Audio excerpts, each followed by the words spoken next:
सात्विक और तामसिक, ये सबके अंदर है। अभी आप और हम यहाँ बैठे हैं, ये सात्विक गुण हमारे अंदर आए हुए हैं।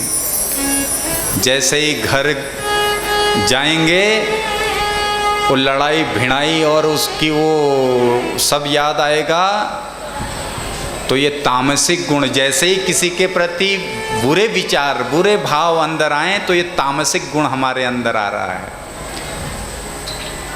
और कभी ठाट बाट में रहने की हैं, आज बढ़िया, आज जन्माष्टमी है, हाँ तो आज बढ़िया बढ़िया भोजन बनाते हैं बच्चों के लिए, पकौड़ी बनाते हैं, जलेबी बनाते हैं, राजसिक ठाट बाट। तो ये तीनों गुण हमारे अंदर हैं। अब कोई इसमें राजसी को बढ़ा लेता है, राजाओं की तरह जीता है, कोई तामसी को बढ़ा लेता है तो वो दुनिया भर के लड़ाई झगड़े केस कोर्ट कचहरी भागता रहता है, उसके अंदर ये तामसिक गुण आ गया। और तीसरा है सात्विक गुण। ये सात्विक गुण भी बंधन का कारण है। सत्वे नान्य तमो हन्यात्, सतोगुण से रजोगुण से तमोगुण को मारते हैं और सतोगुण से रजोगुण को मारा जाता है, और अंत में भगवान की शरणागत होने से ये सत्य गुण भी नष्ट कर दिया जाता है। ये सतोगुण भी बंधन का कारण है। नहीं, आदमी अगर ज़्यादा पूजा पाठ ज़्यादा करने लग जाए, तपस्या, तो उसे लगता है मैं ही कर रहा हूँ, नहीं, उसको लगता है मैं ही हूँ अब असली भगवान हूँ मैं दूसरा। तो ये भी अहंकार है, ये भी बंधन का कारण है।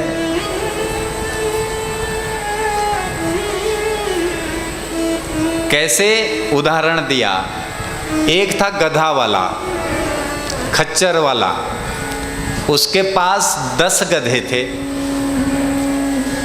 कितने थे?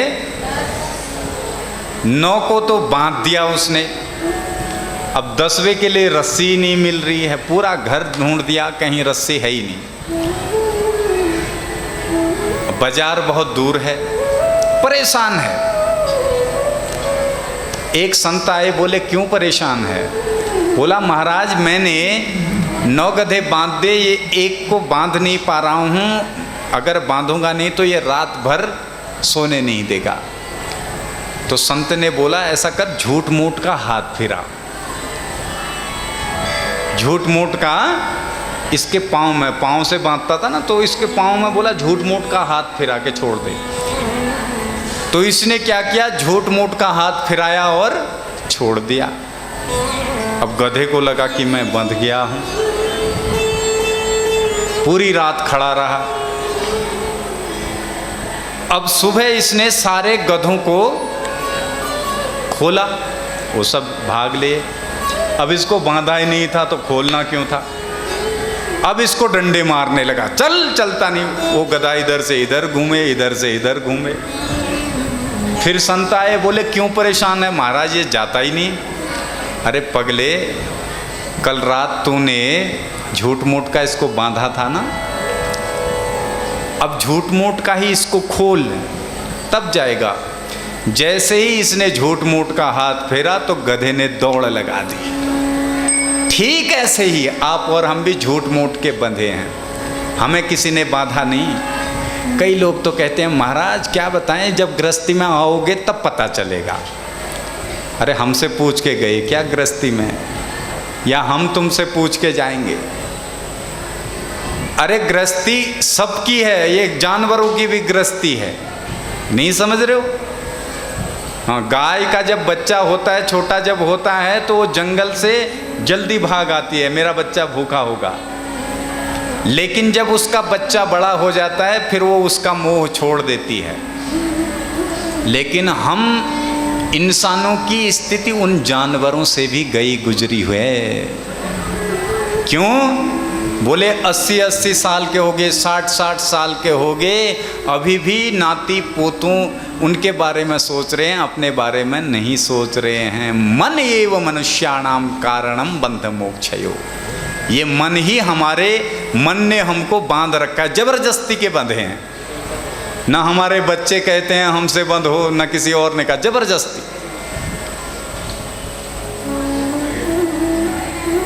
और होगा क्या जब तक बंधे रहेंगे?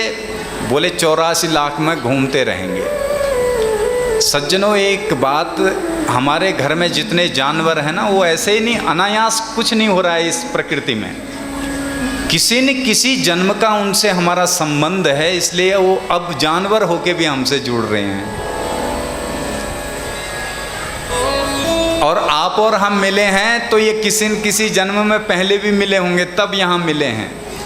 अभी सत्संग सुन रहे हैं तो इससे पहले भी कभी सत्संग सुना होगा, इसलिए यहाँ बैठे हैं। अनायास कुछ नहीं हो रहा है।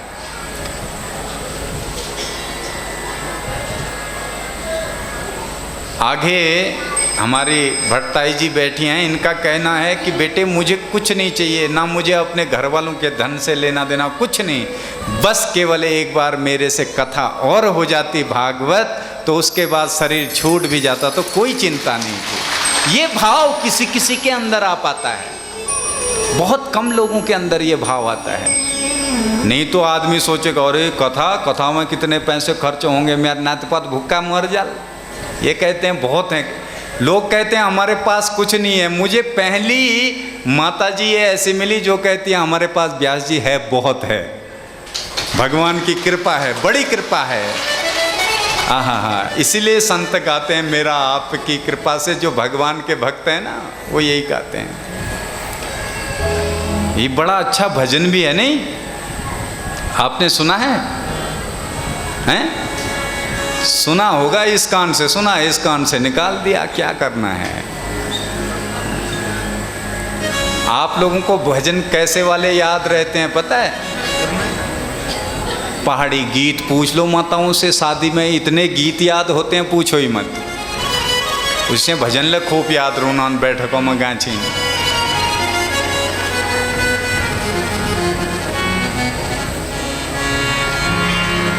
मेरा आपकी कृपा से गाओ भी, और भगवान का धन्यवाद भी करना कि मेरा ये जो भी काम हो रहा है, मेरी गाड़ी चल रही है, मेरा शरीर चल रहा है, मेरी बिजनेस व्यापार मेरा जो चल रहा है वो आपकी कृपा से ही चल रहा है। इसलिए संसार में रहो, लेकिन संसार में रह कर के भी जो कृपा हो रही है उसका अनुभव करो और उस भगवान को धन्यवाद करो। मेरा आपकी, हाँ गाओ गाओ, अच्छा लग रहा है। हो मेरा आपकी कृपा से, मेरा सब काम हो रहा है। करते हो तुम कन्हैया, करते हो तुम कन्हैया, मेरा नाम हो रहा है। मेरा आपकी कृपा से सब काम हो रहा है, सब काम हो रहा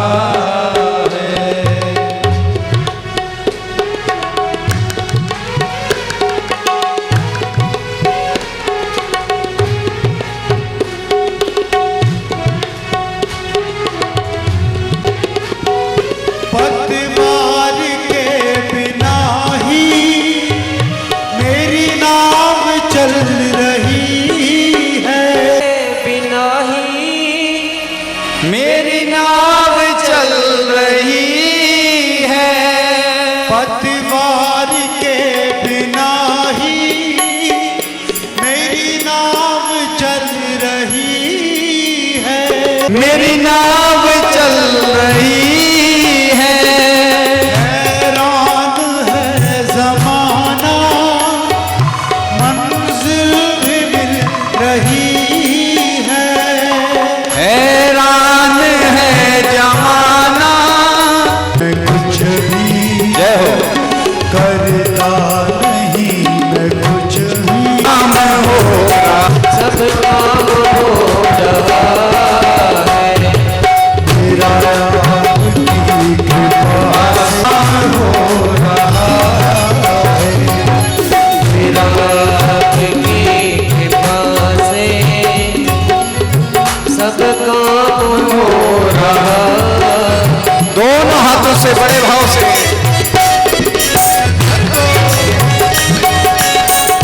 की कमी किस चीज की कमी है, किसी और चीज की अब दरकार ही नहीं है। किसी और चीज की अब दरकार भी नहीं है। तेरे साथ ये गुलाम अब, तेरे साथ ये गुलाम अब गुलवाम हो रहा है, तेरे साथ में गुलाम अब गुलवाम हो रहा है। तेरा की कृपा से सबका हो रहा है। मेरा है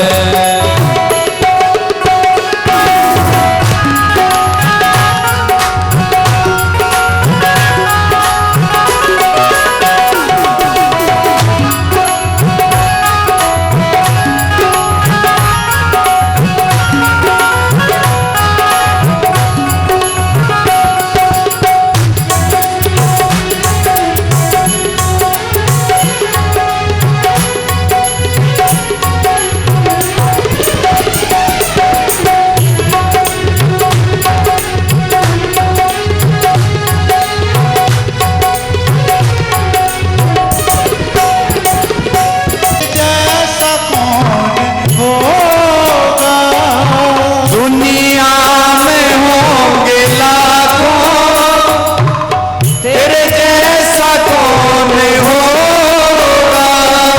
तुम जैसा मेरे भगवन, भला ऐसा कौन होगा। तुम जैसा मेरे भगवन, दामन आराम हो रहा है,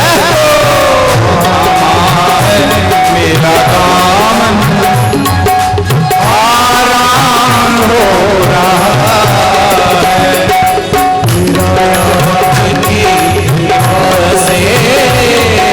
सब काम हो रहा मेरा आपकी कृपा से कन्हैया, मेरा नाम हो रहा है। करते हो तुम कन्हैया, मेरा नाम हो रहा है। आपकी कृपा से सब काम हो रहा है। मेरा आपकी कृपा से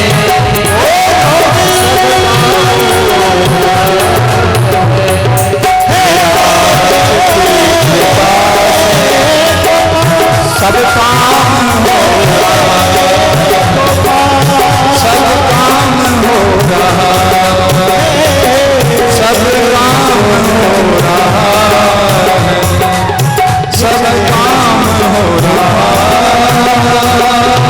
है। वृंदावन बिहारी लाल की। जय। तो मन मदिरा का देखो, मौ मने मरघट, दी मने दिखाए, रौ मने रास्ता। जो मरघट का सीधा रास्ता दिखाए उसका नाम, बोले हम मदिर ना पीना, हम तो शराब पीते हैं। तो शराब का मतलब देख लो, सौ मने शमशान, रौ मने रास्ता, वो मने बर्बाद। जो बर्बाद कर दे करके सीधे शमशान घाट पहुंचा दे उसका नाम। अब अपने हिसाब से गणित लगा लेना क्या करना क्या है, प्रेम से बोलो। तो मदिरा पी करके सब समुद्र के किनारे गए। एरका नामक घास इनने निकाली, आपस में लड़ करके सारे समाप्त हो गए। 56 करोड़ यदुवंशी आपस में लड़े और समाप्त हो गए। भगवान प्रवास क्षेत्र में हैं।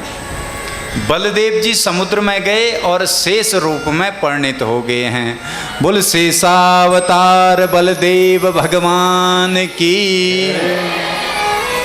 इधर मृगस्याकारं तच्चरण विव्याध मृग संकया, एक जरा नाम का व्याध आया।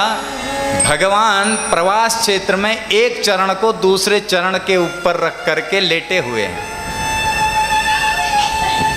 मृग संकया, इसके मन में मृग होने की शंका हुई और बाण का अनुसंधान कर दिया, तो वो बाण भगवान के श्री चरणों में लग गया और आवाज आई तो ये व्याध आया, भगवान से क्षमा मांगने लगा, प्रभु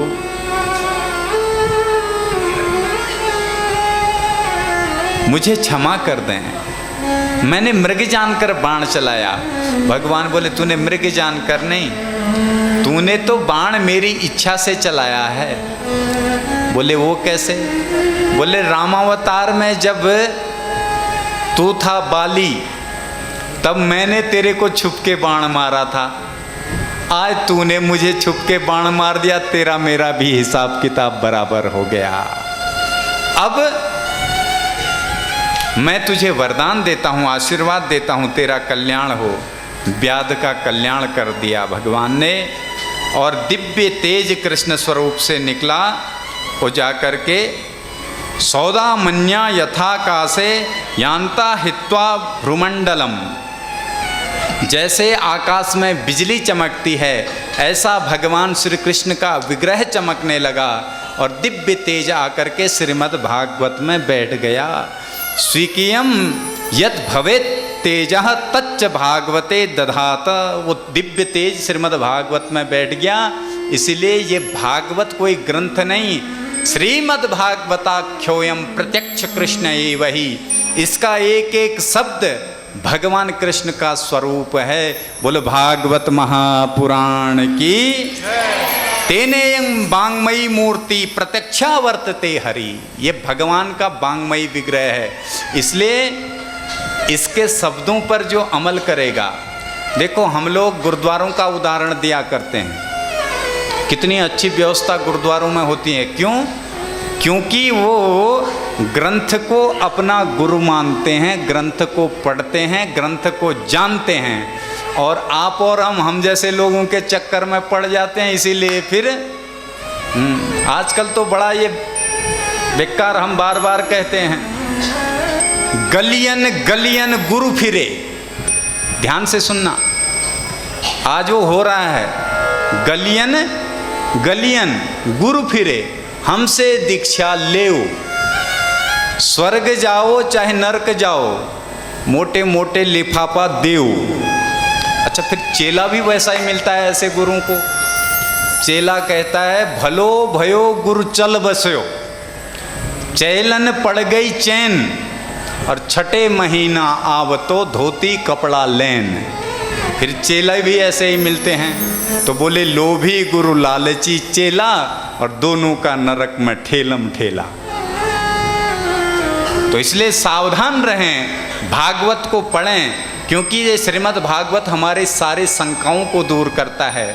यदि आपके भी मन में कोई शंका हो, कभी कोई उद्विग्नता हो धर्म के प्रति, श्रीमद् भागवत और श्रीमद् गीता की शरण में चले जाएं, आपकी शंकाएं दूर हो जाएंगी और भगवान में आप परिनिष्ठित हो जाएंगे। यहीं पर एकादश स्कंद को विराम देते हैं, क्योंकि आज हमने और भी कार्यक्रम बहुत करने हैं कमेटी के। तो एकादश मुक्ति स्कंद में यही मुक्ति, मन अगर हमारे ठीक ठाक हो गया तो हम मुक्त हो गए। अब द्वादश आश्रय है।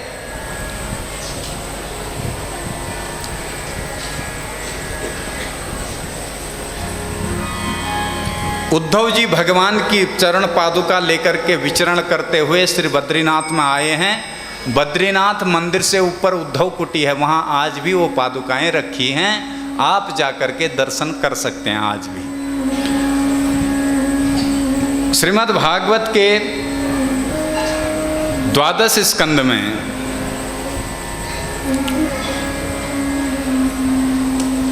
कलयुग के धर्म का वर्णन किया।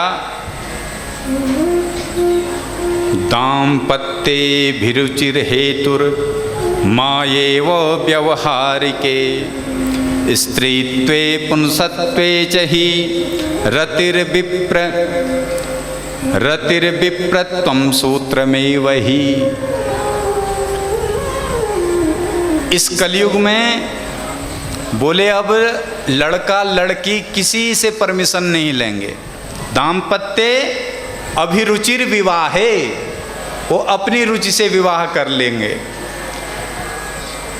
योग्यता नहीं देखेंगे और कुछ नहीं देखेंगे, खाली बाहर के चमड़े को देखेंगे। चमड़े को देख करके विवाह होने लग जाएंगे। तो फिर क्या होगा? बोले घर घर वर्ण संकर पैदा होंगे, घर घर महाभारत, सुबह शाम संध्या बंदन नहीं होगी, घरों में रोज चुटचूट होगी। समझना ना, चुटचूट मतलब आज वो हो रहा है, घर घरों में कलह मचा हुआ है। और बोले स्त्री अपने धर्म में नहीं रहेंगी। स्त्रियां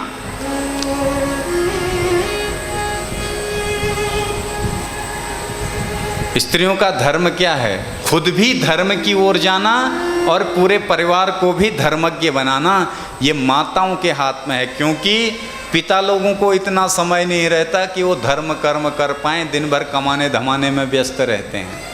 ये माताओं के, इसीलिए ये सरकार तो अब कह रही है लेडीज फर्स्ट। हमारे ऋषि मुनियों ने तो पहले ही लगा रखा है, हम लोगों के आगे कोई धर्म नहीं लगा।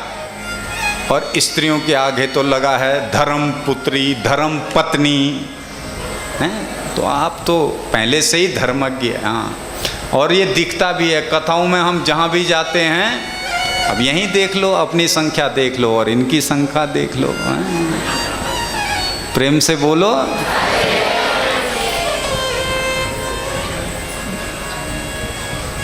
और विप्रों का सूत्र में वही खाली जनेऊ पहन लेंगे।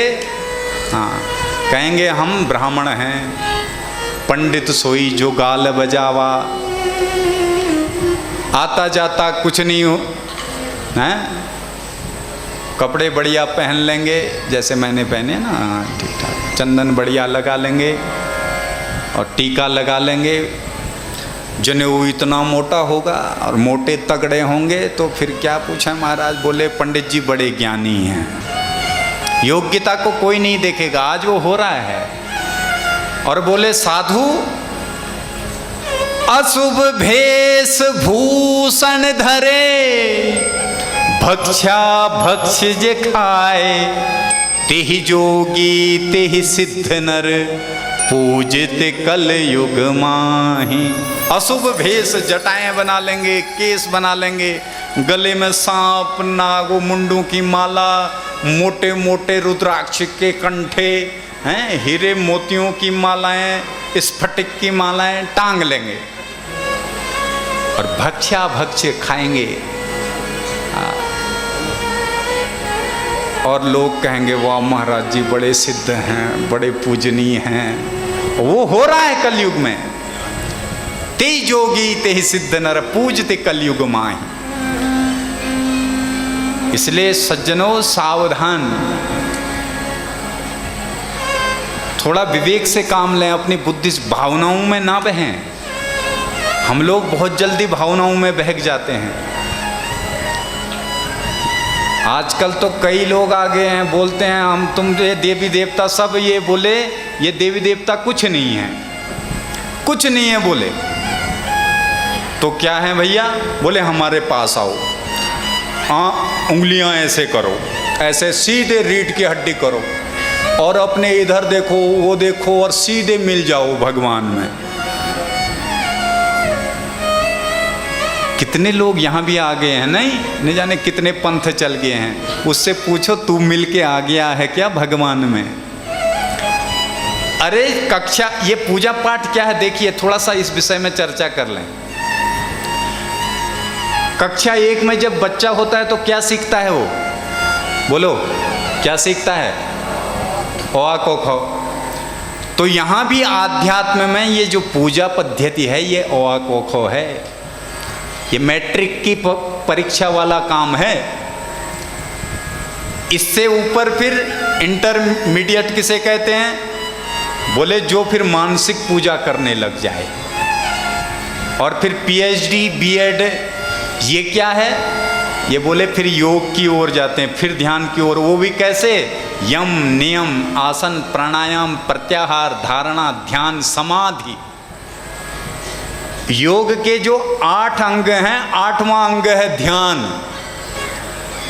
उम्र बीत जाएगी तब जाके पहुंचेंगे उस स्थिति में। जो 7 चक्र हैं हमारे, मूलाधार से लेके सहस्त्रार आज्ञा जो चक्र है, वहां तक पहुंचने में व्यक्ति की उम्र बीत जाती है।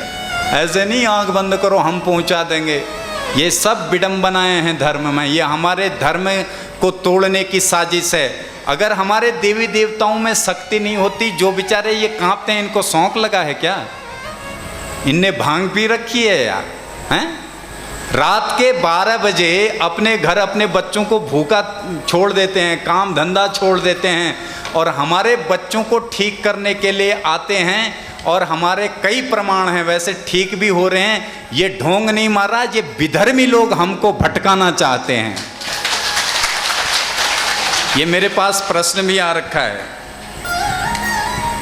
क्या देव डांगर लोगों में देवता आता है या नहीं आता? हम वही बात कह रहे हैं कि किसी को पागल, कोई किसी को सांप नहीं सूंघ रखा है जो खाली कांपेंगे। 2-2 पीढ़ी, 3-3 पीढ़ी, 10-10 पीढ़ी, 100-100 पीढ़ी हैं, इतना पीछे का वो लेखा जोखा नाम धाम जो हमको पता नहीं होता वो निकाल देते हैं। ये देवभूमि है महाराज, यहाँ देवताओं की ही चलेगी। देवभूमि में आप यहाँ से शहर की ओर चले जाओगे, हम नहीं कहते, यहाँ रहोगे तो यहाँ देवताओं की चलेगी। कैसे? जैसे उत्तराखंड राज्य के मुख्यमंत्री कौन है अभी? धामी जी।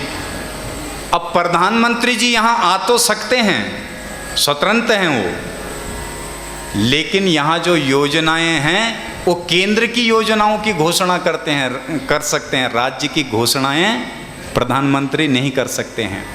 इसी तरह ये जो ठाकुर जी हैं, शिव जी हैं, ये जो निराकार ब्रह्म हैं, ये राष्ट्रपति हैं निराकार ब्रह्म में। और जो ये ठाकुर जी हैं, ये यहाँ भी सारे मंत्रिमंडल है महाराज, ये प्रधानमंत्री हैं ठाकुर जी। कुबेर जी वित्त मंत्री हैं? सारे मंत्रियों के पद बटे हैं, जैसे मंत्रियों के ऐसे देवताओं के भी पद हैं। और जो इनके यहाँ के कुमाऊं के जो मुख्यमंत्री हैं देवताओं के, वो हैं ब्यानधुरा बाबा। बोल ब्यानधुरा बाबा की। इनके अंडर में चलते हैं और देवी देवता, उनके भी डिपार्टमेंट होते हैं, छोटे वाले देवता, बड़े वाले देवता।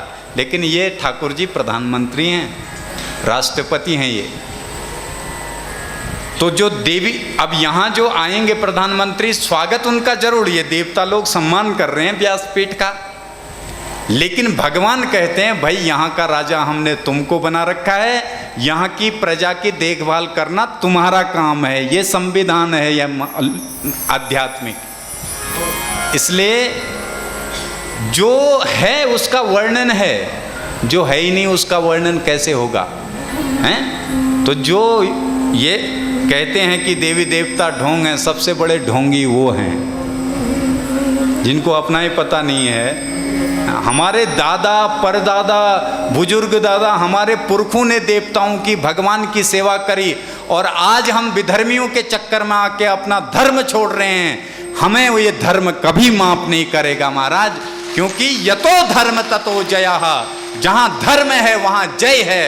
और पर स्वधर्मे निधनम गतः, अपने धर्म में मर जाना श्रेष्ठ कर है।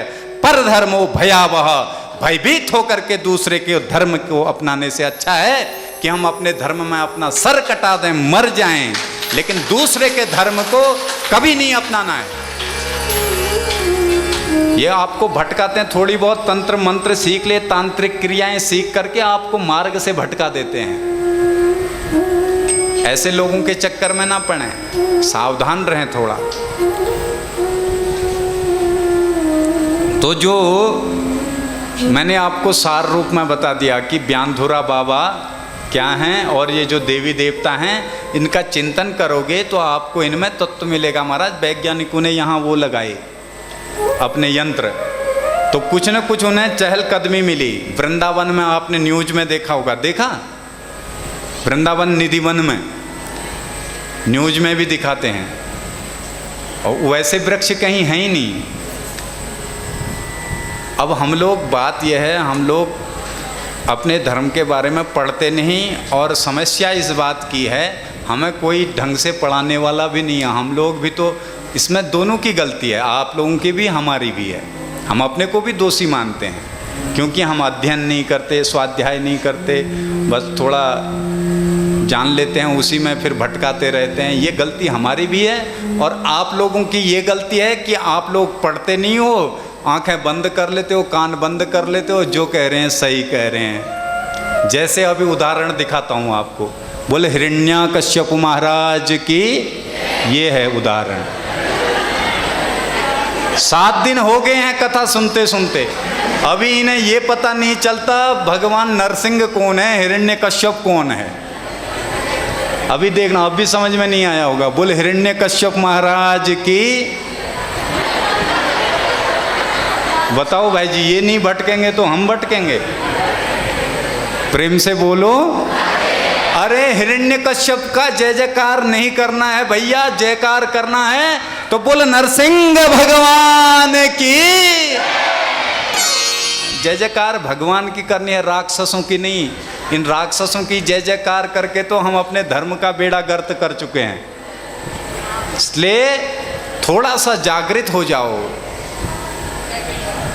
थोड़ा बुद्धि का प्रयोग करिए।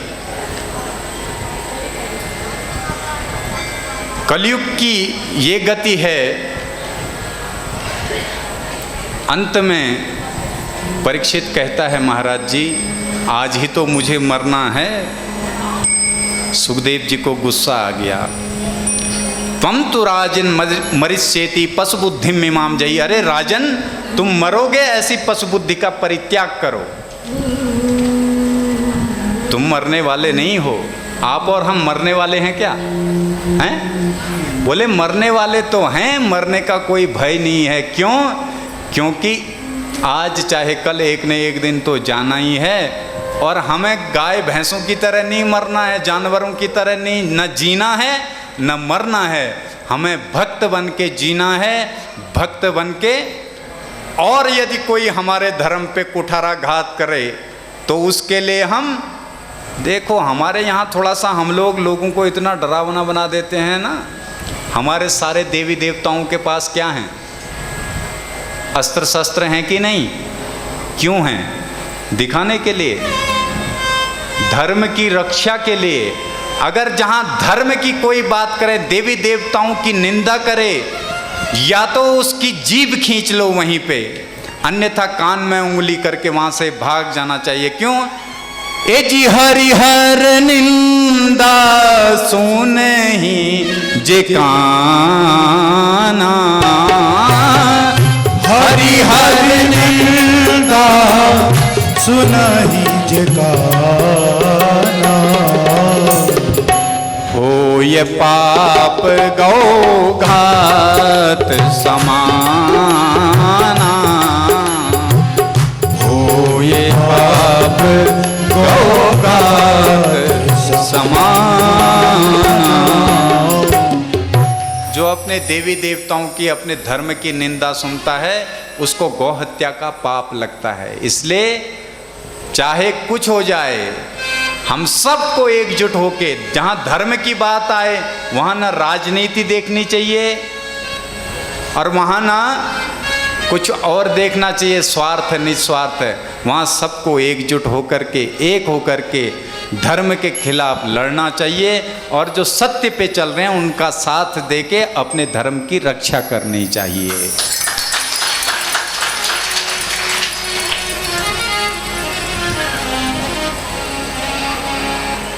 अहम ब्रह्मा परम धामा, ब्रह्मा हम परमम परम। राजा परीक्षित ने कहा महाराज मैं मरने वाला नहीं हूँ, मैं तो उस ब्रह्म का स्वरूप हूँ। क्योंकि सज्जनों ये शरीर मरते हैं, आत्माएं नहीं मरती हैं। नैनम छिद्यन्ति शस्त्राणि नैनम दहति पावकः न चैनम क्लेदयन्त्यापो न शोषयति। इस आत्मा को शस्त्र काट नहीं सकता है, हवा सुखा नहीं सकती है, अग्नि जला नहीं सकती है। ये शरीर कटेंगे, शरीर जलेंगे, शरीर बहेंगे, पर आत्मा नित्य है, शाश्वत है। ईश्वर अंश जीव अविनाशी, चेतन अमल सहज सुख राशि। आप और हम ईश्वर के अंश हैं, ऐसा भाव बनाते हुए महामुनि सुखदेव जी अंतर ध्यान हो गए। बोल सुखदेव भगवान की। राजा परीक्षित भी ध्यानस्थ हो गए। छद्म रूप बना करके तक्षक आया है। तक्षक ने डंक मारा। परीक्षित पहले ही भगवान में समाधिस्थ हो चुके थे। इनके पुत्र जन्मेजय ने सर्पेष्टि यज्ञ कराया। सर्पेष्टि यज्ञ में इंद्र सिंहासन सहित ही यज्ञशाला की ओर खींचा आने लगा। तब आस्तिक और अगस्त आदि ऋषि आए हैं और इनको रोका है। दुराग्रह त्याग के जन्मेजय भी भगवान के भजन में लग गए हैं। और श्रीमद् भागवत भी विराम की ओर जारी है, क्योंकि आज बहुत सारे कार्य करने हैं। हमें सभी कमेटी के सदस्यों का सम्मान भी करवाना है, हमारे कुछ और भी प्रक्रियाएं हैं। इससे पहले कि हम विराम दें, श्रीमद् भागवत का अंतिम श्लोक आप और हम सब मेरे साथ गुनगुनाएं। इस पूरी कथा का जो सार है इस श्लोक में है। जो 7 दिन कथा सुनने नहीं आ पाए हैं वो भी इस श्लोक का पाठ कर लें तो पूरी भागवत सुनने का फल प्राप्त होता है। ओम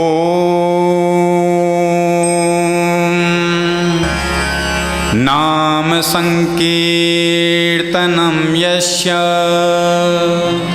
नाम संकीर्तनम यस्य सर्वपाप प्रणाशनम सर्वपाप प्रणाशनम प्रणामो दुख समन प्रणामो दुख समनस् तम नमामि हरिं परम। तम नमामि हरिं परम।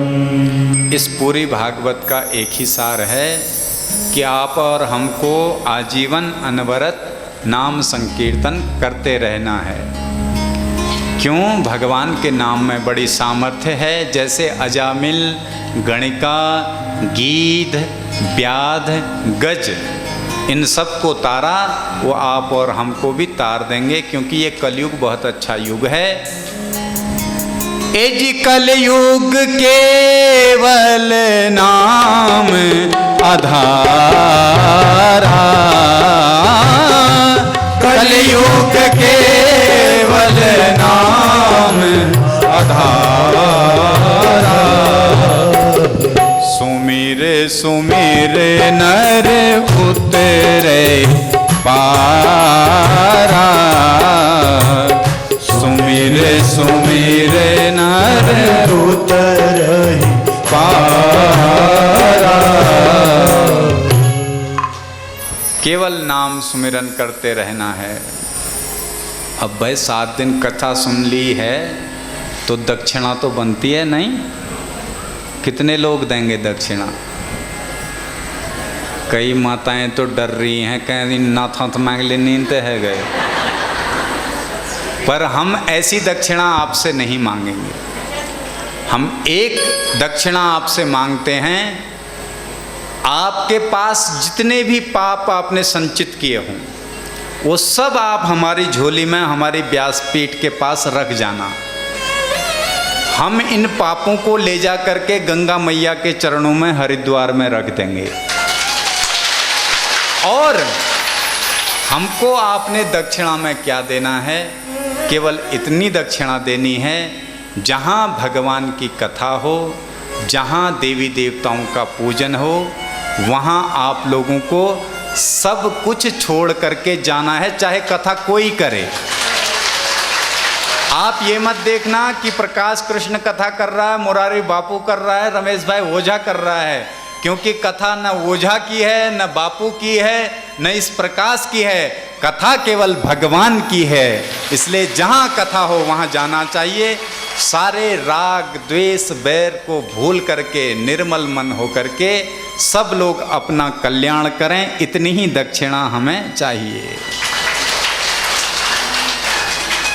और हमारा 7-8 दिनों तक आप लोगों ने जो सहयोग दिया है कमेटी का, और इस व्यासपीठ का भी आपने बहुत साथ दिया। अगर आप लोग आते नहीं, हाँ, तो सत्संग में तो ज़्यादा से ज़्यादा लोग चाहिए, योग भजन में अकेले हो जाता है। तो आप लोग सब काम धाम छोड़ के कथा सुनने आए। मैं व्यासपीठ में बैठा होने के कारण आपको बहुत बहुत आशीर्वाद साधुवाद देता हूँ, और एक भगवान का दास होने के कारण आप सबसे आशीर्वाद चाहता हूँ कि मैं जब तक ये मेरा जीवन रहे भगवान की कथा को गाता रहूं, और जिस दिन मैं भगवान की कथा ना गा पाऊं वो दिन मेरी जिंदगी का आखिरी दिन हो, ऐसा मुझे आशीर्वाद दें। और हमारे साथ हमारे जो ताल में आप लोगों को मंत्र मुग्ध कर रहे हैं, श्रीमान विवेक त्रिपाठी जी कानपुर से आए हैं। सभी लोहाघाट वासियों की ओर से, हमारे कमेटी के मेंबरों की ओर से आपका बहुत बहुत स्वागत है। व्यासपीठ से आपको बहुत बहुत साधुवाद है। और जो हमारे ऑक्टोपैड बजा रहे हैं, ये हमारे आचार्य जी मेरे मित्र भी हैं और सहपाठी भी हैं और आचार्य भी हैं। आप श्री के पिताजी की बहुत बड़ी गौशाला है गरुण बागेश्वर में। आप हरिद्वार ही मेरे साथ रहते हैं, हम लोग साथ ही रहते हैं। आपका भी कमेटी के सदस्यों की ओर से स्वागत, व्यासपीठ से साधुवाद। और जो हारमोनियम में हमारा और रागों को इस कथा को जिनने रागबद्ध किया, ऐसे हमारे संगीत के मर्मज्ञ आचार्य जी श्री गणेश जोशी उपाध्याय जी, आपका भी कमेटी की ओर से बहुत बहुत स्वागत और बहुत बहुत व्यासपीठ से साधुवाद। और ये जो ये कर रहे हैं ना, ये बांसुरी भी सुना दे रहे हैं, कभी सितार सुना दे रहे हैं, ये कि तो ये हमारे एक तो ये राधा रानी के बड़े भक्त हैं, सबसे बड़ी बात ये है। और इनकी जो उंगलियों में जादू है वो आपने देख ही लिया है, हैं? और हमारे मित्र हैं आप श्री योगेश शर्मा जी, आप सहारनपुर से हैं और हमारे बड़े परम सखा हैं। और हम सबको ये यहाँ तो आप लोगों को तो प्रसन्नता दे ही रहे हैं, कमरे में जाके भी सुंदर कॉमेडी करके हम सबका मन मोहते रहते हैं। आपका भी बहुत बहुत स्वागत है, साधुवाद है। और जो आपके बगल में बैठे हैं ये हमारे चाचा जी हैं गांव से, आप हम सबके अन्नदाता हैं, हम सबको भोजन की व्यवस्था दे रहे हैं, आपका भी बहुत बहुत स्वागत है। और सुनिए, जो ये आवाज़ आप लोगों के कानों तक मधुर पहुंचा रहे हैं, नहीं तो ये सेट करना बड़ा मुश्किल होता है हॉल में। एक बार जोरदार ताली बजा दीजिए हमारे गणेश मिश्रा जी के लिए। ये आप बागेश्वर से हैं लेकिन रहते पूरा परिवार हरिद्वार में है, और हमारे मित्र भी हैं और बड़े प्रेमी हैं। जहाँ भी हमारी कथा होती है, पहले जब हम शुरू में कथा करते थे तो हमारी कथा की रिकॉर्डिंग सारी यूट्यूब में डालना, उनको यूट्यूब में भी हमारा चैनल है प्रकाश कृष्ण शास्त्री करके, वो सारा श्रेय भागवत भक्त मंडली का निर्माण करना, वो सब इनको श्रेय जाता है। करोड़ों का कारोबार है इनका, ये ऐसा नहीं कि ये ऑपरेटर हैं, इनके वहाँ चेले चपाटे बहुत हैं हरिद्वार में जो साउंड चलाते हैं। इससे पहले भी आपने देखा होगा, अंकित आता था मेरे साथ लड़का, वो आपका ही शिष्य है। लेकिन कोरोना की बड़ी कृपा हुई, आप खाली रहे और हमें समय दे पाए, आपका भी बहुत बहुत स्वागत है। व्यासपीठ से साधुवाद है। और जो ये ऑनलाइन ये सब को घर बैठे उपलब्ध करा रहे हैं इस कथा को, जो लोग यहाँ नहीं आ पा रहे हैं, और बाहर स्क्रीन लगी है, जो बाहर बैठे हैं उनको सुना रहे हैं। ये हमारे परम मित्र भी हैं और ये कहते गुरुजी हैं, लेकिन हम तो भाई मानते हैं सबको, क्योंकि ये में इतना सामर्थ्य नहीं है कि हम किसी के गुरु बन सकें। हम तो सबको अपना परिवार मानते हैं। तो ये हमारे भैया हिमांशु राय जी, आपका भी बहुत बहुत स्वागत है। आपका चैनल है रिव्यू उत्तराखंड और हिमांशु राय करके, जो यहाँ के मंदिरों की, देवालयों की आध्यात्मिक गतिविधियाँ दे रहे हैं। और इस कथा में ये हमसे कोई कहीं भी कथा होती है कोई शुल्क नहीं लेते, निःशुल्क दिखाते हैं। तो इसलिए आपका भी बहुत बहुत स्वागत, साधुवाद। और सबसे बड़ा श्रेय जाता है जिनके माध्यम से आप और हम यहाँ बैठ पा रहे हैं। और ये इतना विशाल आयोजन हमने थोड़ी सोचा था इतना विशाल होगा करके, क्योंकि ये एक तो एक हफ्ते के अंदर तैयारी हुई है। पहले इसको हमारी ऋषेश्वर प्रबंध समिति लोहाघाट के माध्यम से ये कथा होनी थी, लेकिन व्यवधान आप सब जानते हैं, परिचित हैं आप सब व्यवधान से। तो व्यवधान आया तो भगवान की बड़ी कृपा हुई कि हमारे देवडांगर समिति के अध्यक्ष जी मना कर रहे हैं कि आप मत बोलो करके, लेकिन शुभ कार्य में आपने बहुत बड़ा सहयोग दिया है, हनुमान का काम किया है। श्री भुवन बिष्ट जी हमारे बड़े ही हंसमुख आदमी और बड़े आनंद ले रहे हैं कथा का भी, तो आपको भी बहुत बहुत साधुवाद है। सब लोहाघाट वासियों से आशीर्वाद है। और हमारे कमेटी के अध्यक्ष, समिति के अध्यक्ष श्रीमान प्रहलाद सिंह मेहता जी, जिन्होंने दिन रात एक करके ये पूरा कार्य देखा है, और कोषाध्यक्ष हमारे श्रीमान कैलाश बगोली जी, और सचिव हमारे श्रीमान प्रकाश राय जी बैठे हैं। अब और लोगों का मैं नाम नहीं जानता, कोई नाराज मत होना। यहाँ जो भी सेवा दे रहे हैं आप सबको मेरा बहुत बहुत साधुवाद, आशीर्वाद। आप निरंतर भगवान की कुछ लोग हमसे कहते हैं गुरुजी कोई गलती तो नहीं हो रही है, और हम तो आप सब लोगों से कहते हैं ऐसी गलती बार बार करते रहना, ये अच्छी गलतियां हैं।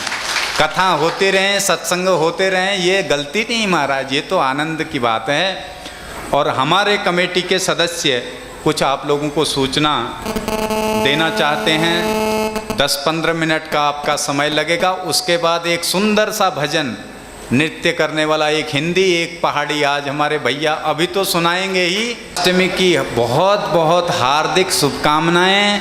जैसे नंद के यहाँ आनंद हुआ था, आपके घरों में भी खूब आनंद हो, ऐसा व्यासपीठ से आशीर्वाद।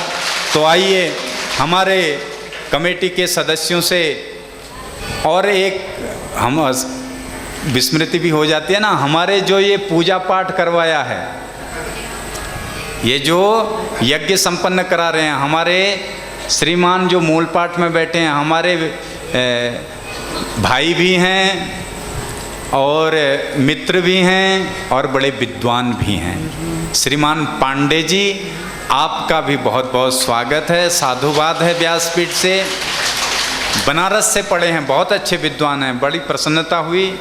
और हमारे ये जो दो मूर्तियां हैं ना, ये मुस्कुरा भी रहे हैं बहुत, और पूरी कथा में मुस्कुराते रहे। बड़े भाई हमारे श्रीमान प्रकाश पुनेठा जी, ये यहाँ के कुल पुरोहित भी हैं, कुल गुरु भी हैं इस मंदिर के। तो आपको भी व्यासपीठ से साधुवाद। आपसे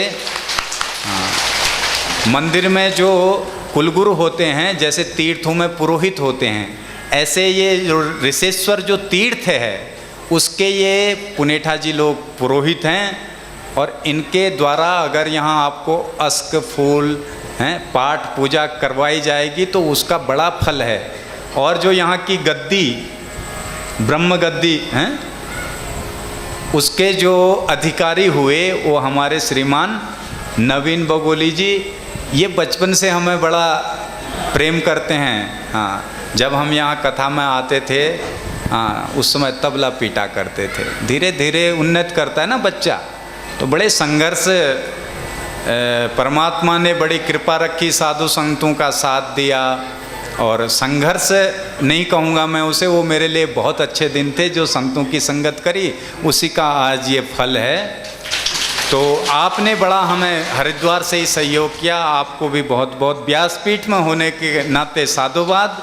और वैसे ये ब्राह्मण देवता हैं, इनकी ये तो भूमि के देवता हैं, उस नाते देवता होने के नाते आपके चरणों में प्रणाम।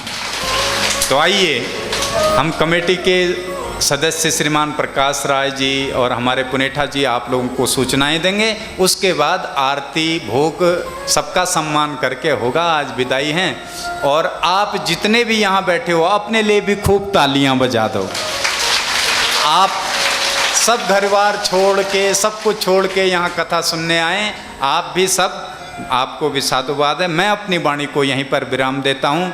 बोलो श्रीमद् भागवत महापुराण की जय, श्री वृंदावन बिहारी लाल की जय, श्री कृष्ण गोविंद हरे मुरारे, हे नाथ नारायण वासुदेवा, श्री कृष्ण गोविंद हरे मुरारी, हे नाथ नारायण वासुदेवा।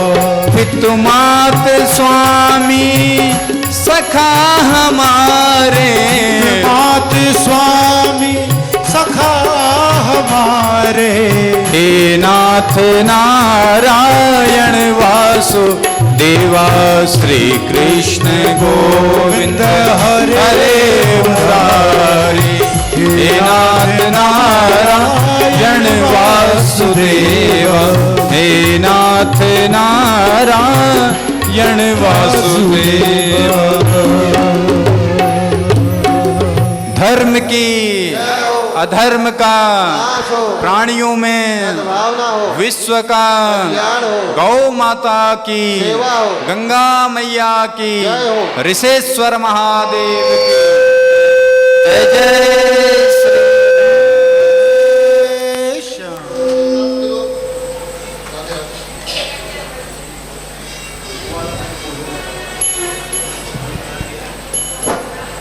ऋषेश्वर महादेव की, कुल भागवत महापुराण की, व्यास जी महादेव की, सुखदेव जी की, आज के आनंद की। भक्तजनों, आप लोगों ने आज अष्टम दिवस की कथा सुन ली है। वैसे साप्ताहिक यज्ञ हमने किया था, लेकिन पहले दिन कथा विलंब से हुई थी, तो उस दिन व्यास जी ने केवल हमें कथा का सार समझाया था। आपने अपने आप को पवित्र किया है, अपने कानों को पवित्र किया है, तन मन धन को पवित्र करने का यह अतुलनीय संयोग हमारे सामने ऋषेश्वर महादेव के इस प्रांगण, इस हॉल में नया नया ये हॉल बना है, इसकी भी पवित्रता हो गई और आप सब हमारी भी पवित्रता हो गई। क्योंकि हम यहाँ से कुछ न कुछ सीख के, कुछ सुन के, कुछ कथा में कुछ ऐसे बिंदु को ले जाएं अपने साथ, अपने बच्चों को कुछ अच्छी बातें सिखाएं।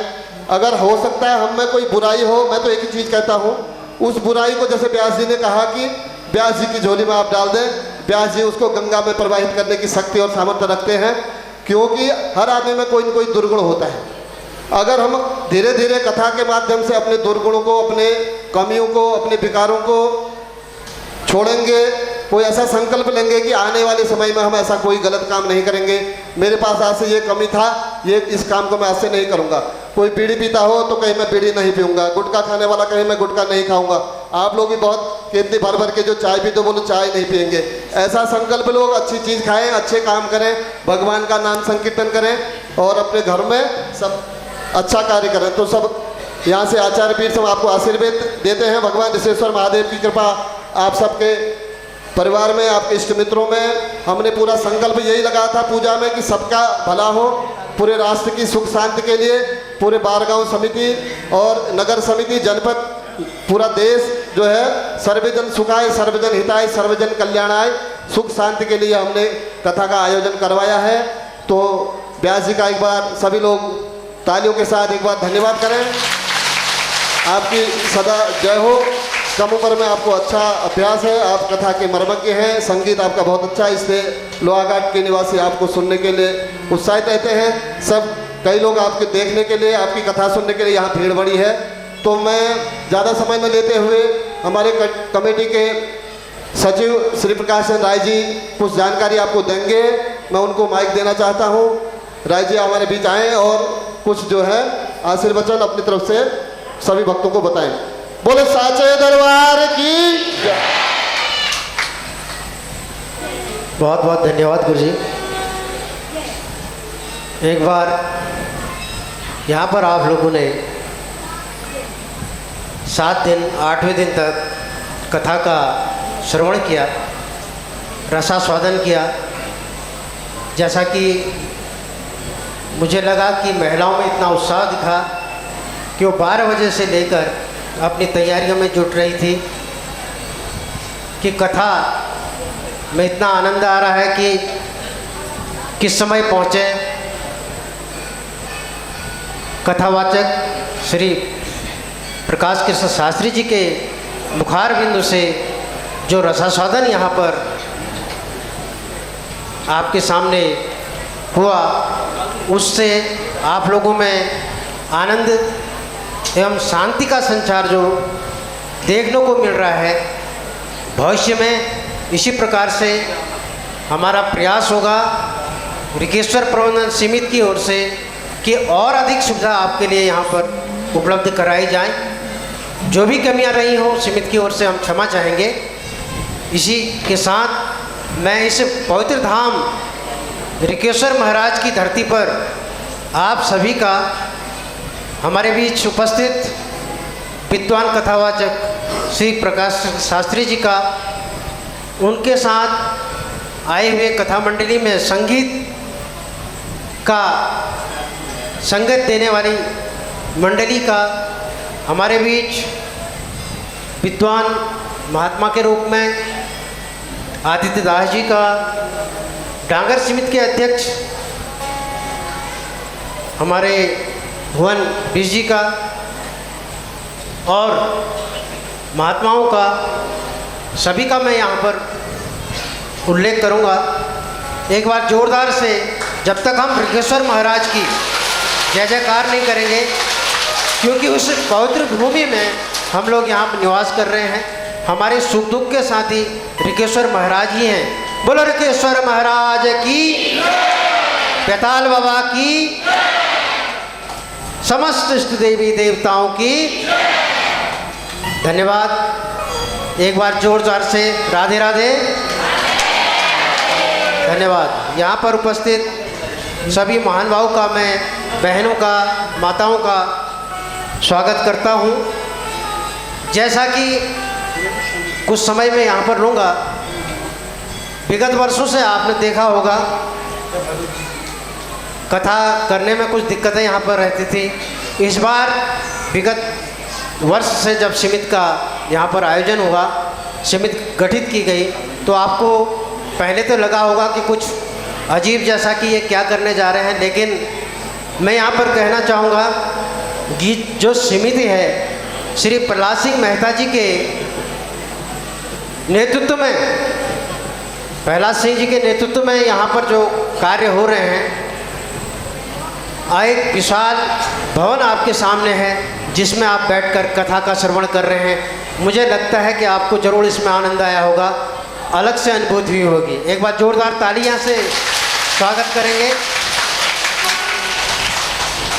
प्रहलाद सिंह मेहता जी ने कई झंझटों के बीच से उभरते हुए दिन रात मेहनत करने के बाद, हम लोग तो कभी कभार जब बुलाते थे तब आते थे, लेकिन उनका एक ही प्रयास रहता था कि किसी प्रकार से हॉल हो जाए तो यहाँ पर कथा का आयोजन किया जाए, लोगों को अच्छी कथा मिले, अच्छी उनको सुविधा हो। उनके प्रयासों से दिन रात सुबह 7 बजे से लेकर शाम के 8-9 बजे तक यहाँ पर जूझते रहते थे। मैं बहुत बहुत सम्मान करता हूँ, धन्यवाद करता हूँ कि ऐसे नेतृत्व में हम लोगों ने ये प्रयास किया है और कई काम यहाँ पर जारी हैं। हमारे बीच उपस्थित हमारे कर्मठ विधायक के रूप में श्री पूरन सिंह फरत्याल जी यहाँ पर मौजूद हैं, उनका, और नगर पंचायत अध्यक्ष गोविंद वर्मा जी का, जिला पंचायत अध्यक्ष के रूप में ज्योति राय एवं प्रकाश राय जी का यहाँ पर उनका स्वागत करता हूँ कि उनके द्वारा सर्वप्रथम एक विचार आया कि यहाँ पर ऋकेश्वर मंदिर में जगह कम होने की वजह से इस प्रकार के आयोजन करने में इतनी कठिनाई होती है, तो विशाल धर्मशाला किस प्रकार से हो, इसके लिए यहाँ पर विचार आया। तो हमारे विधायक जी के संज्ञान में आते ही उनने सीधे 15 लाख की घोषणा कर दी। मैं उनके लिए आपकी ताली चाहूँगा। और साथ ही साथ उनके प्रयासों से इस साइड से एक विशाल दीवार बन रही है, जिसमें बाद में और भी सुविधाएं पैदा होंगी। 40 लाख की अभी काम शुरू हुआ है, जोरदार तालियां से उनका स्वागत करेंगे। तो विधायक जी द्वारा हमारे यहाँ जब उनके द्वारा कहा गया कि मैं इतना रुपया उपलब्ध कराऊंगा, तो हमारा साहस बढ़ा और हमने आज इस कार्यक्रम को शुरू किया और ये आज सामने आपके भव्य धर्मशाला का निर्माण हुआ। साथ ही साथ जिला पंचायत की ओर से एक रोड, ये सीढ़ियों से, और एक शौचालय का निर्माण किया गया। मैं चाहूँगा आप लोग तालियों से उनका स्वागत करेंगे। हमारे नगर पंचायत के अध्यक्ष श्री गोविंद वर्मा जी का विशेष योगदान रहा। उनके द्वारा यहाँ पर समय समय पर कम से कम 14 लाख का सहयोग देकर, हर समय 14 लाख का सहयोग देकर यहाँ पर उनने सहयोग दिया है। उनके लिए भी जोरदार तालियों से स्वागत करेंगे। तो सज्जनों, आपके सामने कथा के लिए हमने जो प्रयास किए, आप सभी का सहयोग इसमें रहा। इतना बड़ा धर्मशाला हम चाहते हैं कि सभी जनों का यहाँ पर सहयोग रहे। किसी ने अगर 51 दिया है, उसकी श्रद्धानुसार उसका भी स्वागत करते हैं। किसी ने 51,000 दिया, उनका भी हम स्वागत करते हैं। हमारे बीच जो नाम यहाँ पर सहयोग के लिए आए हैं, सहयोग जो दिन रात यहाँ पर कथा आयोजन कर रहे हैं, इतना कथा आयोजन करने में जो दिन रात जुटे हुए हैं, कहीं दिखाई नहीं दे रहे हैं, तो हमने ये सोचा कि उनका नाम उल्लेख करके उनका सम्मान किया जाए। आप लोग उनके लिए सम्मान में तालियां बजाएंगे। मैं चाहूँगा हमारे बीच सुरेंद्र ढेक जी खड़े हो जाएं मुख्य यजमान के रूप में। इनने स्वेच्छा से मुख्य यजमान की भूमिका निभाई यहाँ पर। इनके द्वारा 8 दिन हो गए, पूरी दक्षिणा अपने स्वयं वहन की है, पूरे जितनी प्रतिदिन यहाँ पर लगती है। और इनने ये भी कहा है कि मैं अगले वर्ष जब भी ये कार्यक्रम होते रहेंगे तो मैं यजमान की भूमिका निभाऊंगा। तो जोरदार ताली से ऐसा सहयोग, और इनके द्वारा दिन रात यहाँ पर कथा हो ना हो, फिर भी ये सेवा यहाँ पर मंदिर में करते आ रहे हैं।